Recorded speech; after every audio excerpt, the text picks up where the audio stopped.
Hi, Harket here from Car India magazine. And maybe the tall trees, the small winding road, and the elevation has given you a bit of an idea as to where we are. But specifically, we're just outside Manali, and we're driving up all the way to Khadungla now. In this, the Renault Kwid 1 litre. This should be really fun, and I can't wait to get started. So let's do this.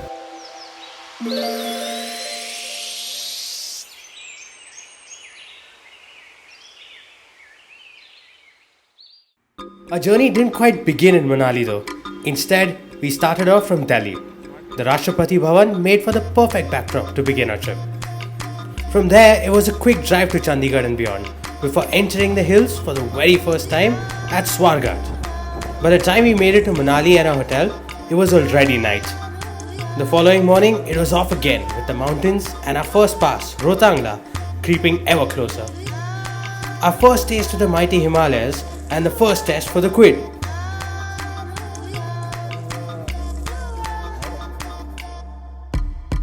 The car navigated the pass with no fuss and was rather fun to corner when the quality of the roads permitted it.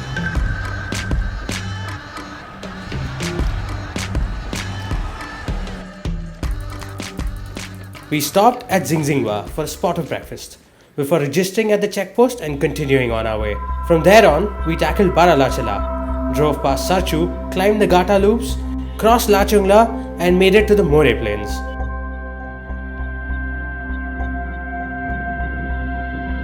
After enjoying the expansiveness of the plains and the Kwid's sorted suspension on that stretch of tarmac, it was time to conquer Taglangla, the second highest pass in India.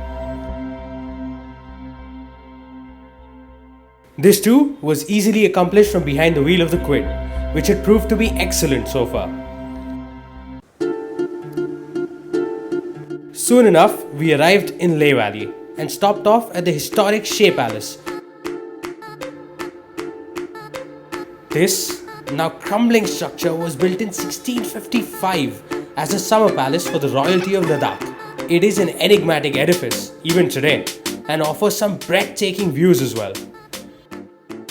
We also paid a visit to the massive Thiksey monastery on our way into Leh.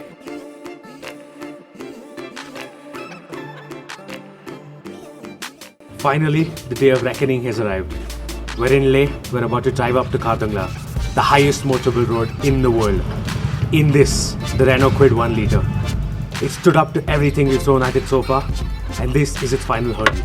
Will it make it? Continue watching to find out. And so we set off with a destination of Khadungla Top, a mere 40 kilometers away.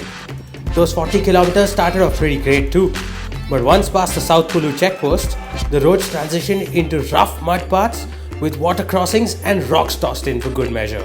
The Kwid though is a resilient machine, and despite all the abuse we were throwing at it, she just kept on going. Less than 2 hours later, we had arrived at Khadungla Top. This city slicker, with its 1 litre engine and the empty gearbox, had been completely taken out of its comfort zone, but hadn't so much as flinched on the way. We didn't even get a puncture. How bonkers is that? Now that we had achieved what we had set out to, it was time to take the same treacherous, adventure-filled route back to where we came from, Delhi. We couldn't resist taking a stop or two along the way though, one in particular. We're at the top of the Rohtang Pass right now. The first pass you hit on the way from Delhi to Leh, and the last one on the way back. And this means that our trip has pretty much come to an end now. And before I leave though, I have to say that this car, the Renault Kwid 1 litre, has left me thoroughly impressed. It took on slushy bits, really thick muddy bits, stones, water crossings, you name it.